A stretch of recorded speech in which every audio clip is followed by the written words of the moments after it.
Hey, Dad. Can I ask you something? Sure, son. What you want to ask me? So this girl I like in class. Can she come over tonight? Can she come over tonight? Can she come over tonight? Of course she could come over tonight. What time she gonna be coming? She gonna be coming around 10. Dad, can I get the crib for the night? Oh man, of course. I'm gonna take your mother to go get something to eat. Here, take this. Oh, thanks. Let's just keep this between you and me, huh? You got it. Hey, Dad. What is it, sweetie? Can I have a boy over? Can we have a boy? What? Come here. Yes, sir. Back with another one. All right, today we finna watch. Should sons be raised differently from their fathers? Oops.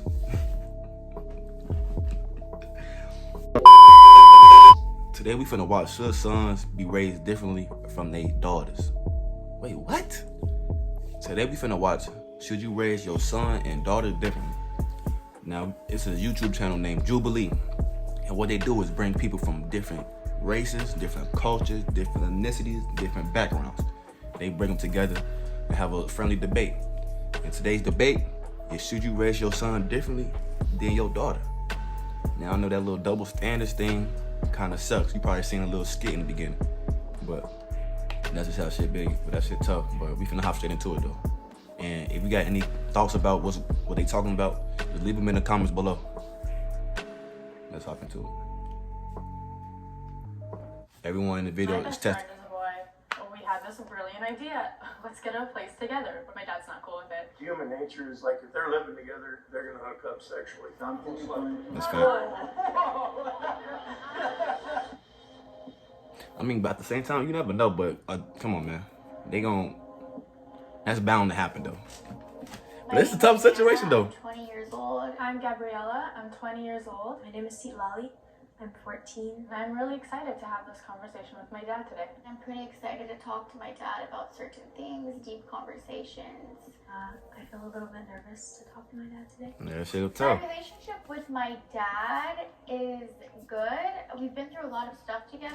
He raised me on his own with no mom. So that has definitely built us stronger together. Come the dads. My name is Benjamin, and I'm the father of one beautiful and infinitely talented. And that's his one and only daughter. You know he's gonna be protective of her. Mike. I'm a father of 3 girls. Hi, my name is Brian. I'm a father of 2. Once you became a dad, what was your biggest lesson? They gonna grow up. It's the true meaning of our existence. That's the thing I wanted most in my entire life, is to be a father. And it's everything I've ever expected.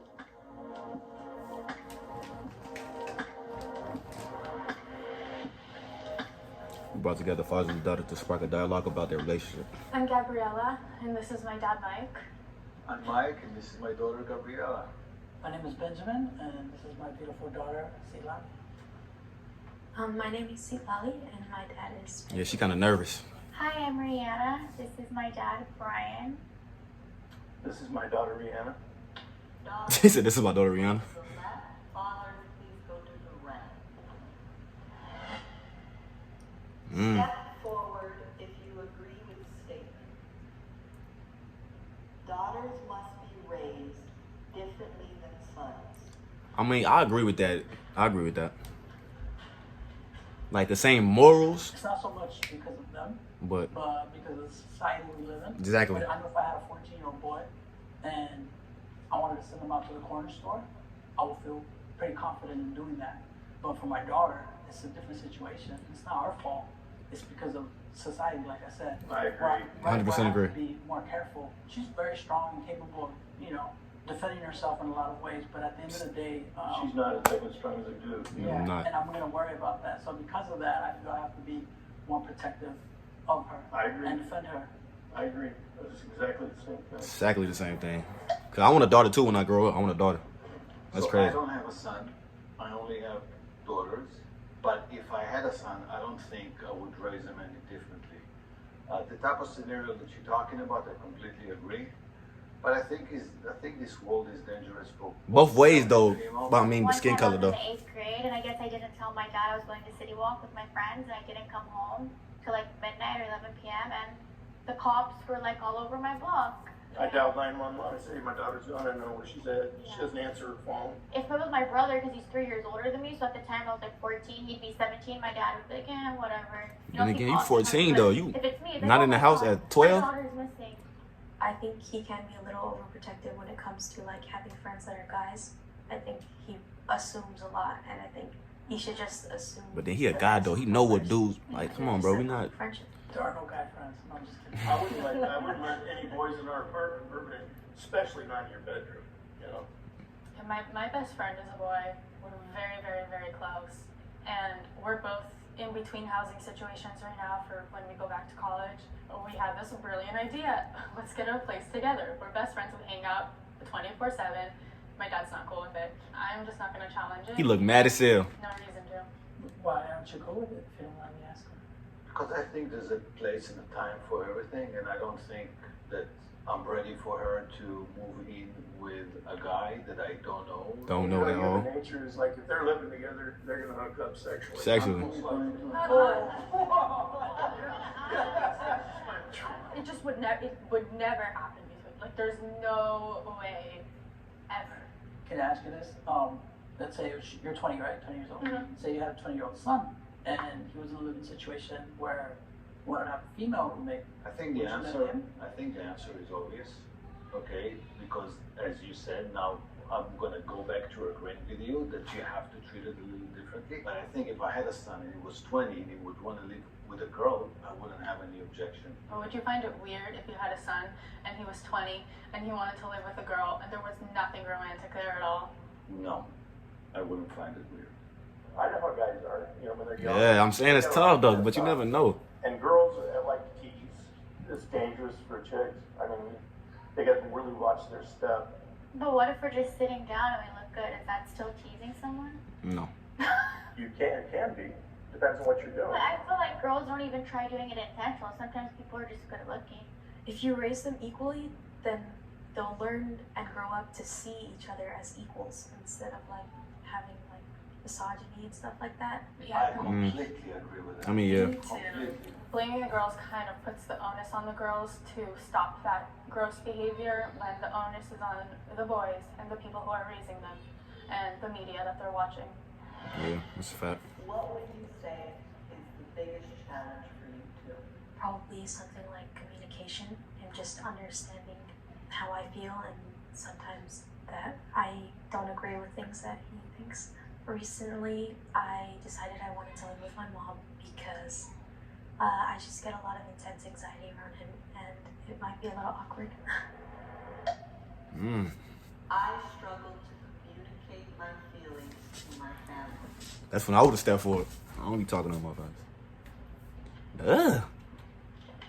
I know her father like, what? A lot of the times, I just don't know how my dad will react to some of my feelings, and I don't like for him to see me upset because I know it upsets him a lot.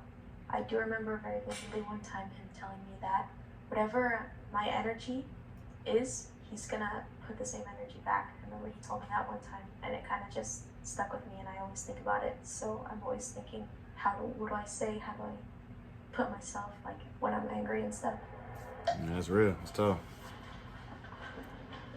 And he probably didn't even know she felt like that too. I'm a very open father and understanding, and I try to let her know that I'm not going to judge her. I'm not here to judge her. I'm here to help her. I definitely feel that she doesn't feel comfortable expressing herself to me fully, and it's so strange, you know, because we grew up so close. We were together all the time. And I feel like when she became a teenager, it was like all that changed. Everything it was like an alternate universe. Like, what is this? What is going on? You just have to give her some space. Definitely. I don't know. I guess it scared me a lot to disappoint him. That makes sense, but just know But you're never gonna disappoint me. Like nothing you do. will ever disappoint me. I love you infinitely. Yeah, she wanna for who you cry. are, That's tough. and I accept you fully for who you are. I love you unconditionally, okay? So they needed this to talk and shit. It's okay. Yeah. It's totally okay. You don't disappoint me. You never will. I didn't really have my mom to run to when I started my period, like all the girl things. Literally, like, yeah, I see my mom here and there, but my dad took custody of me at such a young age, so that made us like have a really strong relationship. He's also like my best friend. I tell him everything. I tell him who I'm dating, this and that. And the cool thing is about him is like dads are be like, don't do this, don't do that. But if anything, he just gives me really good advice. That's really sweet. She hides about 20% of stuff from me, and Yeah. I hide about 20% from her. She doesn't tell me everything because I don't want to know too much, you know. So I went through a lot of mental health stuff and physical health stuff in the last 2 years. When I was 18, I wasn't ready to say anything to anybody. I'm a very private person, and my dad is too, so he understands, and he never pried, and he never asked too many questions, and I like to keep everything that was going on to myself, because otherwise it felt like I was including more people into my problem. And the second time was kind of when it hit me, like, I can't do this alone, and I need my biggest support system to be there for me, and it's always going to be my parents, especially my dad. We went through this together. I mean, she had to go through this. I was there just to support her, and so was her mom. But it definitely made our relationship so much stronger. I mean, I wouldn't have it any other way. Nobody wants to be vulnerable in front of their family, but you know, if you're vulnerable, if you get sick, your kids are there to take care of you. My camera had cut off when I was reacting to the video, but we finna hop back into it. In front of their family, but you know, if you're vulnerable, if you get sick, your kids are there to take care of you. I mean, when my health broke down, I'm on kidney dialysis. She takes me to dialysis 3 times a week. She feeds me. I just go, Rihanna, I'm hungry. I feel like my dad takes care of me by paying my rent, paying my car insurance, getting me anything I need. So the least I could do for him when his health isn't good is take care of him.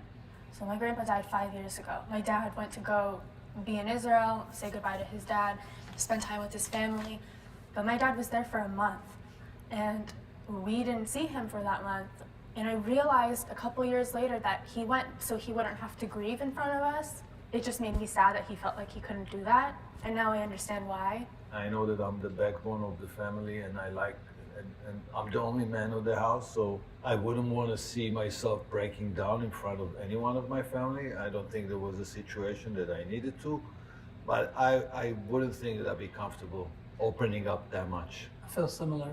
I feel like I have to be strong just because I can't show her what I'm going through, because then I'm kind of putting her through it, similar to what you said. You know, just recently she made a big decision. She decided that she wanted to stay with her mom full time. Since she was 2 years old, we've always shared custody 50-50 down the middle. So I went from seeing her half of the time to here and there, and it hurt me a lot. It hurt me down to my core. But at the end of the day, that was her decision, and she thought it was best for her mental health. So I agreed with it. But I can't sit here and say that night I didn't go home and cry, you know? But obviously that's not something I want her to see, because I want her to be happy regardless of anything. That's tough. Raising a 14-year-old young lady, being a man myself, there's a bit of a disconnect. And in this world of social media and instant gratifications and all these things that we have to deal with, it's the biggest challenge I've ever had. I have had moments I felt like I failed my family. It's tough. They like, damn. My hospitalizations have put some financial strain on my family, and they've taken a huge emotional toll on my family, my parents and my sisters. And the first time it was like, yeah, this is horrible, but we have to get through it. And the second time, I just kept saying to myself, I can't believe I let this happen again. I can't believe I'm back here, and I can't believe I'm doing this to my family all over again. I'm really insecure about things that I do and just myself in general. So tell I she real constantly timid. feel like I'm such a disappointment to especially my dad.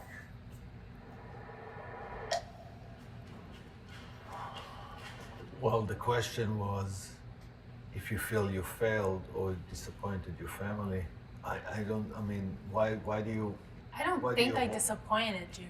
I just feel if I had been a little bit more diligent, I wouldn't have found myself in the position that I was in August. Yeah, but you also have to remember that you were fighting and it was a little stronger than you, and eventually took over, and we needed to fight back, and we fought back and we won it. But you definitely did not disappoint us or failed us in any way. That's absolutely not the case. My angel. I tried to get her, through my lawyer, and the judge just blew me away. And last thing I told the judge was, the police told me a long time ago, if they keep coming out, somebody's going to go to jail. And they had been out between her and her mother having fist fights, and she was just a kid.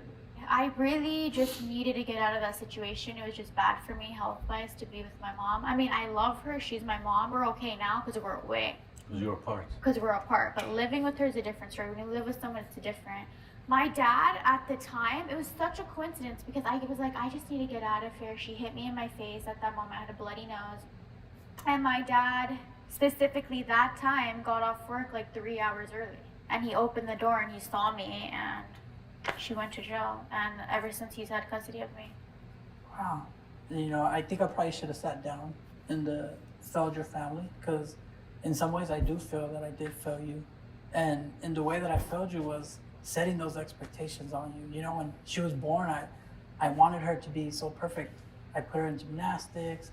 I taught her multiple languages. She was in a very specific school that she went to. And I feel like me having those thoughts and those ideas of what a perfect daughter would be. Put too much pressure. Definitely.